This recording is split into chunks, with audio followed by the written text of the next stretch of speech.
ಇವತ್ತು ಇಲ್ಲಿ ಮುಹೂರ್ತವನ್ನ ಮಾಡಿಕೊಂಡಿದೆ. ಅಲ್ಲಿ ದೊಡ್ಡ ಗಣೇಶನ ಸನ್ನಿಧಿಯಲ್ಲಿ ರಾಘವೇಂದ್ರ ಸ್ವಾಮಿರವರ ಆಶೀರ್ವಾದದೊಂದಿಗೆ ಈ ಚಿತ್ರ ಇವತ್ತು ಪ್ರಾರಂಭ ಆಗಿದೆ. ಮೊದಲನೇದಾಗಿ ಸಂತೋಷ ಅನ್ನಿಸ್ತಿರೋದು, ಧ್ರುವ ಚಿತ್ರ ಬಿಡುಗಡೆಗೆ ಮುಂಚೆ ಇನ್ನೊಂದು ಚಿತ್ರ ಮುಹೂರ್ತ ಆಗಿದೆಯಲ್ಲ, ಅದೊಂದು ದೊಡ್ಡ ರೆಕಾರ್ಡ್. ಯಾಕೆಂತಂದ್ರೆ ಒಂದು ಸಿನಿಮಾ ಮಾಡಿದ್ರೆ ಒಂದು 4 ವರ್ಷನೋ 3 ವರ್ಷನೋ ಮಾಡಿ ಆ ಸಿನಿಮಾ ರಿಲೀಸ್ ಆದ್ಮೇಲೆ ಅದೊಂದು 2 ವರ್ಷ ಆಗಿ ಅದಾದ್ಮೇಲೆ ಒಂದೊಂದು ಮುಹೂರ್ತ ಆಗೋದು ಅರೂಢಿ ಒಂದು. ಆದ್ರೆ ನನಗೆ ಬಹಳ ಖುಷಿ ಅನ್ಸಿದ್ದು ಆ ಸಿನಿಮಾ ರಿಲೀಸ್ ಆಗಕ್ ಮುಂಚೆ ಇನ್ನೊಂದು ಸಿನಿಮಾ ಮುಹೂರ್ತ ಮಾಡಿರೋದು. ಹೊಸ ಬೆಳವಣಿಗೆ. ಈ ಬೆಳವಣಿಗೆ ಸದಾ ಹೀಗೆ ಇರಲಿ ನನ್ನ ಜೀವನದಲ್ಲಿ ಅಂತ ಅನ್ಕೊಳ್ತೀನಿ.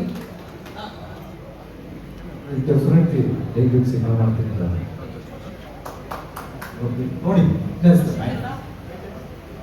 ವರ್ಷಕ್ಕೆ 2 ಸಿನಿಮಾವನ್ನು ಮಾಡ್ತೀನಿ ಅಂತ ಹೇಳಿದಾನೀಗ.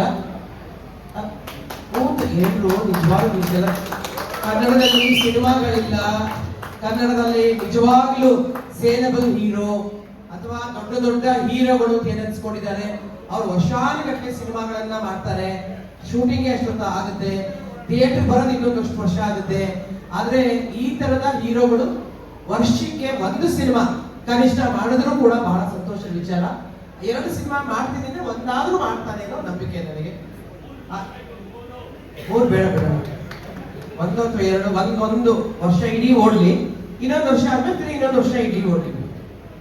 ಅದಾದ್ಮೇಲೆ ರಾಜಗುರು ಬಗ್ಗೆ ಈ ಸಿನಿಮಾ ನಮ್ಮ ಕನ್ನಡ ಮಣ್ಣಿನ ಉತ್ತರ ಕರ್ನಾಟಕದಲ್ಲಿ ನಡೆದ ನಿಜವಾದ ಘಟನೆ ಅಥವಾ ನಿಜವಾದ ಒಂದು ಕತೆ, ನಿಜವಾದ ಒಂದು ಪ್ರೇಮಿಗಳ ಕಥೆಯನ್ನು ಇಟ್ಕೊಂಡು ಆ ಘಟನೆಯನ್ನು ಇಟ್ಕೊಂಡು ಇಡೀ ಸಿನಿಮಾದ ಕಥೆಯನ್ನು ಕಟ್ಟಿರೋದಿದೆಯಲ್ಲ, ರಾಜ್ಗುರಿಗೆ ಎಷ್ಟು ನಾವು ಅಭಿನಯಿಸಿದ್ರು ಸಾಲದು.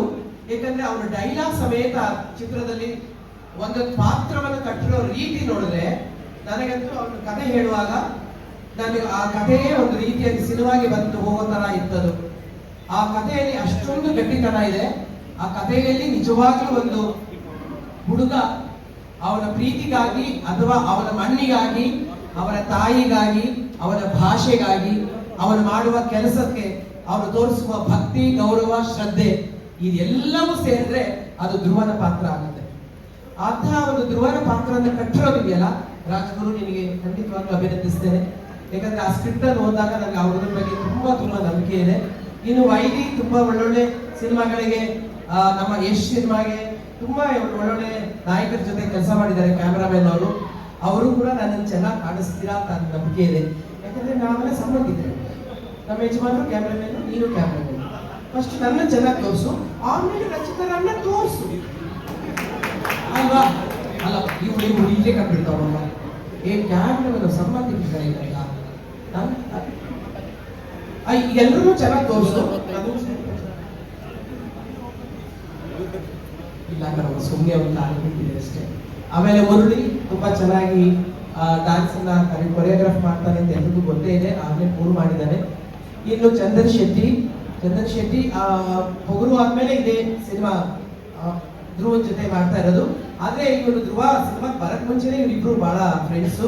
ಇಷ್ಟೊಂದು ಆಲ್ಬಮ್ ಸಾಂಗ್ಗಳನ್ನ ಒಟ್ಟಿಗೆ ಕಂಪೋಸ್ ಮಾಡಿ ಹಾಡಿ ಒಂದು ಸ್ಟುಡಿಯೋದಲ್ಲೇ ನೀವೆಲ್ಲ ನಿಮ್ಮ ಜೀವನ ಕಟ್ಕೊಂಡವರು. ಅವರು ಈಗ ಸ್ಪೆಷಲ್ ಆಗಿ ರಚಿತಾ ರಾಮ್ಗೌಡ್ರು ಹಾಡನ್ನ ಮಾಡ್ತೀನಿ, ರಚಿತಾರವರು ಇದರಲ್ಲಿ ಡ್ಯಾನ್ಸ್ ಮಾಡಲೇಬೇಕು, ಆದ್ರೆ ಕಥೆ ಬಿಟ್ಟು ಹೋಗ್ಬೇಡ, ಇದರ ರಾಕ್ ಇದ್ದು ಅದೆಲ್ಲ ಇಲ್ಲ. ಯಾಕಂತಂದ್ರೆ ಇದು ಉತ್ತರ ಕರ್ನಾಟಕದ ಅಚ್ಚ ಹಳ್ಳಿಯ ಕಥೆ. ಆದ್ರಿಂದ ನಮ್ಗೆ ಇವರು ಒಂದು ದೊಡ್ಡ ಚಾಲೆಂಜ್ ಇತ್ತು. ಹೌದು, ಯಾಕಂದ್ರೆ ಚಂದನ್ಗೆ ಬೇರೆ ಬೇರೆ ಬೇರೆ ರೀತಿಯ ಒಂದು ಹಾಡುಗಳನ್ನ ಮಾಡಿ ಅಭ್ಯಾಸ ಇದೆ. ಆದ್ರೆ ಈ ಕಥೆಯಲ್ಲಿ ಅವ್ರಿಗೊಂದು ದೊಡ್ಡ ಚಾಲೆಂಜ್ ಇದೆ. ನಮ್ಮ ಮಣ್ಣಿನ ವಾಸನೆಯನ್ನ, ನಮ್ಮ ಮಣ್ಣಿನ ಕಥೆಯನ್ನ, ನಮ್ಮ ಮಣ್ಣಿನ ರಾಗವನ್ನ, ನಮ್ಮ ಮಣ್ಣಿನ ಸಂಗೀತವನ್ನ ನೀನು ಮತ್ತೊಮ್ಮೆ ಕರ್ನಾಟಕಕ್ಕೆ, ಕನ್ನಡ ಚಿತ್ರರಂಗಕ್ಕೆ ಪರಿಚಯ ಮಾಡ್ಕೊಂಡ ದೊಡ್ಡ ಜವಾಬ್ದಾರಿ ನಿನಗಿದೆ ಚಂದನ್. ಅದನ್ನ ಖಂಡಿತವಾಗ್ಲೂ ಮಾಡ್ತೀನಿ ಇದೆಯಾ. ಅಷ್ಟೇ ನಾವು ಕಲರು ಚೇಂಜ್ ಆಗುತ್ತೆ ಕೂತು ಅಂತ ನಾನು ಅನ್ಕೊಂಡಿದ್ದೀನಿ.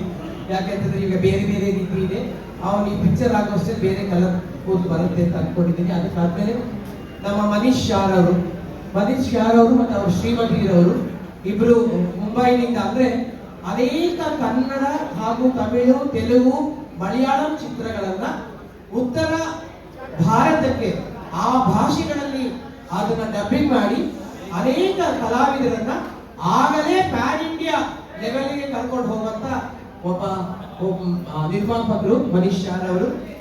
ಅವರು ಹಲವಾರು ಚಿತ್ರಗಳನ್ನ, ಅದರಲ್ಲೂ ಸೌತ್ ಇಂಡಿಯನ್ ನೇರ ಸಿನಿಮಾಗಳನ್ನ ಅಂತಂದ್ರೆ ತಮಿಳು, ತೆಲುಗು, ಕನ್ನಡ, ಈ ರೀತಿ ಮಲಯಾಳಂ ಸಿನಿಮಾಗಳನ್ನ ನೇರವಾಗಿ ಅವರು ಚಿತ್ರ ನಿರ್ಮಾಣ ಮಾಡಬೇಕು ಅಂತಿದ್ದಾರೆ. ಅವರ ಮೊಟ್ಟ ಮೊದಲ ಹೆಜ್ಜೆ ಕನ್ನಡದಲ್ಲಿ ಇಟ್ಟಿದ್ದಾರೆ. ಅವ್ರಿಗಾಗಲೇ ಹೇಳ್ತಿದ್ದೆ, ಅವರ ಸಂಸ್ಥೆ ಹೆಸರು ಗೋಲ್ಡ್ ಮೈನ್ಸ್ ಅಂತೆ. ಅದಕ್ಕೋಸ್ಕರ ಅವರ ಈ ಮೊದಲ ಹೆಜ್ಜೆ ಆ ಬಂಗಾರವಾಗ್ಲಿ ಅಂತ ನಮ್ಮ ಕನ್ನಡದಲ್ಲಿ ಏನಂತೀವಿ, ಆ ರೀತಿ ಬಂಗಾರವಾಗ್ಲಿ ಅವರ ಹೆಜ್ಜೆ ಅಂತ ನಾನು ಆಶಿಸ್ತೀನಿ. ಮತ್ತೆ ಶ್ರೀಮತಿ ಮನೀಶ್ ಅವರಿಗೂ ಕೂಡ